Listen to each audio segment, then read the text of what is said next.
We'll be back from the break. You're still watching Smart Business. Now we are into our last half of the show today. 22 minutes to the top of the hour, to 10 a.m. You're watching Smart24 TV.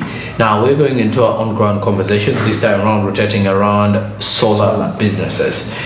Solar businesses in the perspective of people selling solar. Okay, it's two ways. We are looking at the solar usage in Uganda, and we see the rate at which people are adapting solar. Okay. And the adaptation is resulting to some other people deciding to invest into solar. Okay. In that way, there is a correlation between the usage of solar and the people that are using solar. Because why would you do something whereby there are no customers for it? So that's the insight. The on ground. That's the discussion that we're going to be reviewing. But let's get into it. We shall be returning with just a slight discussion before we wind up the show. Stick around. Okay, thank you very much. Solar, first of all, is cheap. It's cheap to use. It's cheap to install. Solar is clean. By meaning of clean, it doesn't pollute the environment. That's why it's called clean energy. Solar is low maintenance. Unlike other sources of energy, solar is reliable. Solar works. It's reliable and it works. We've gone past the eras where products are experimental. Now we are non-experimental. Back in the day, people were experimenting on how to use solar, but now technology has advanced, and by the time somebody is implementing a solar project or a solar solution or a solar installation, they know what they're doing. They have hands-on experience on what they're installing. So solar is really good. It is cheap, it's affordable, it's reliable, and it's even very durable. By the way, it's durable and long-lasting. It depends on the client's need. Because various clients have different needs. So the bigger the need, of course, the bigger the amount of money that they need. But in terms of cost, it's really affordable. Yeah. At the back of your mind, you need to know, of course, finances.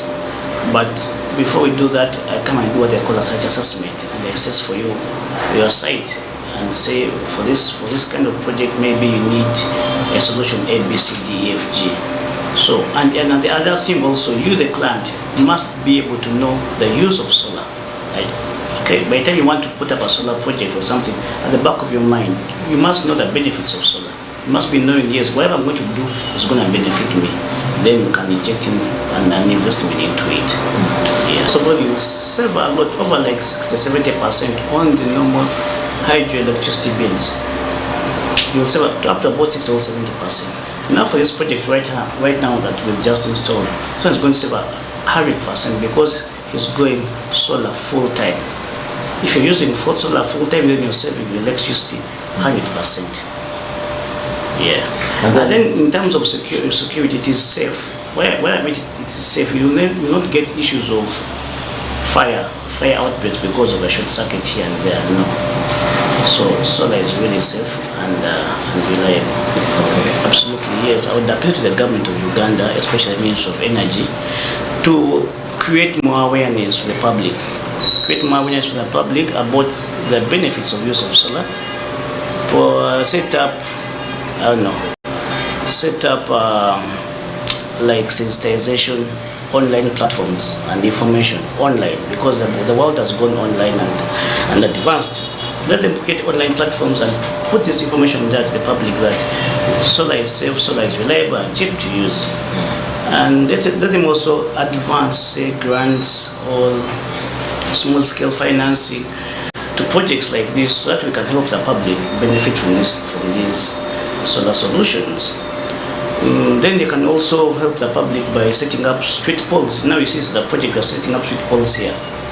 This is a private entity, but they're using solar. They know the benefits of solar. The public, the government can also do the same on all our highways. Because the sun is free, the sun is free. Why don't the government set up street poles on all our highways?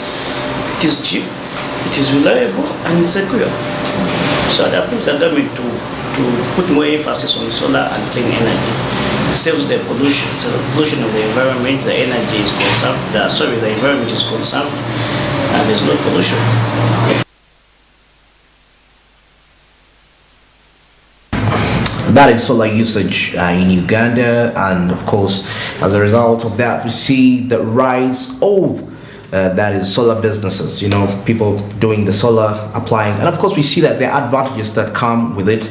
The aspect of saving electricity 70%, and also the risk of fire really being put so down. And in Uganda today, there has been an increased usage of solar. People are adapting to the trend slowly by slowly, despite the fact of a few difficulties in there.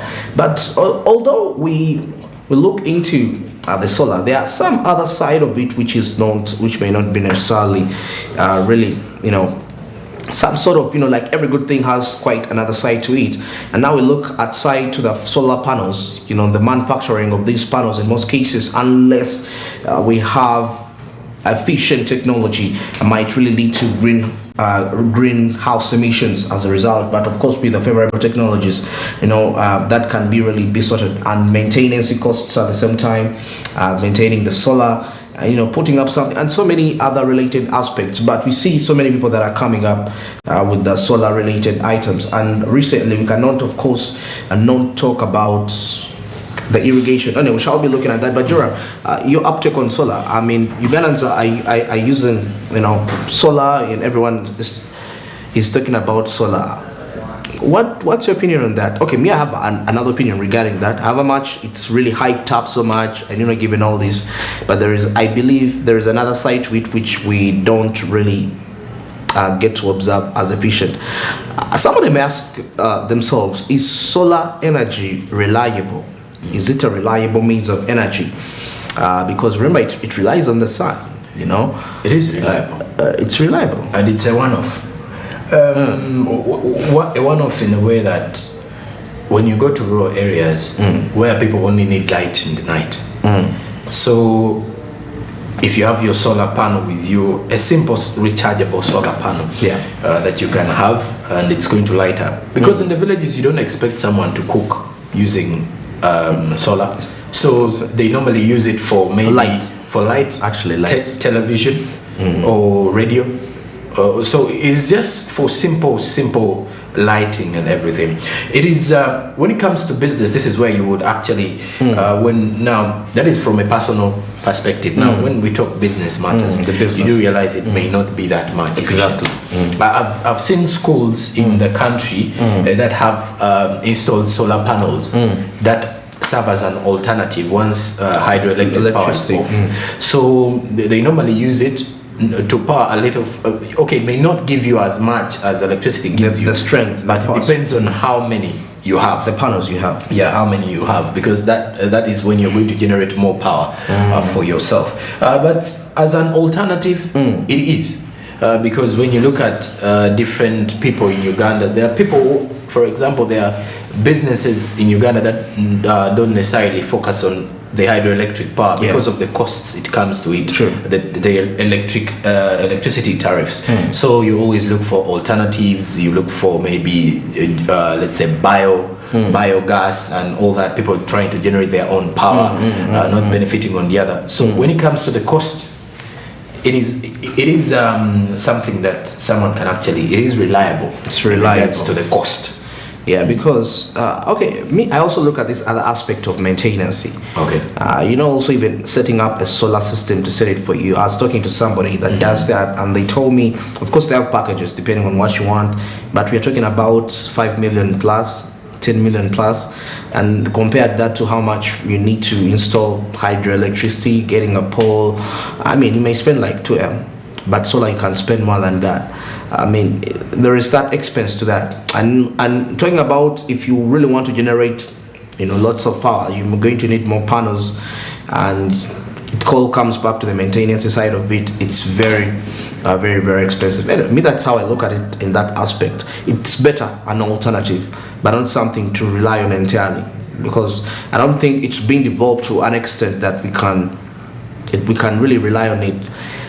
We haven't yet seen, hydroelectric power is still really dominant in a way. It's really still dominant in a way that we've not seen a replaceable. Yes, of course there are so many, because even there are solar cars which are being manufactured, though they are still prototypes. They're not yet like fully implemented. But the fact that till today they are still prototypes, it shows you that there is still something which they are still observing about solar that probably needs to be put right for it to be 100% reliable. And you feel confident that, hey, I will go through with this power, I will go through that. It's all just about weather. All right. And that's it for our point of discussion today. Conversations rotating around business. Many thanks for being part of us. We are definitely signing out of the month of February. Tomorrow when we return, by this time it will be March. So it will be the 1st of March. Today, last day of the month. I don't know whether February has presented some good opportunities for you, but remain hopeful. 2 months down already in the new year. Awaiting is the 3rd month, which is tomorrow. I'm Joram Paul Sonko. I've been with Barija Andrew here. We are later on joined by Ronan Ahawe, and we discussed a few things still around business. This is your daily morning Kickstarter, starting in at 6:30 a.m. and we are summing it up now at 9:50 with 10 minutes to the top of the hour. At the top of the hour, financial markets will be coming up with Anthony Sebale. So do make it a deal to catch up and at least see where the gainers and those who performed poorly on the stock exchange, and how best you can get in position with the current trends within Uganda's financial market space. But for now, we are signing up till tomorrow. Have a good day. Good morning.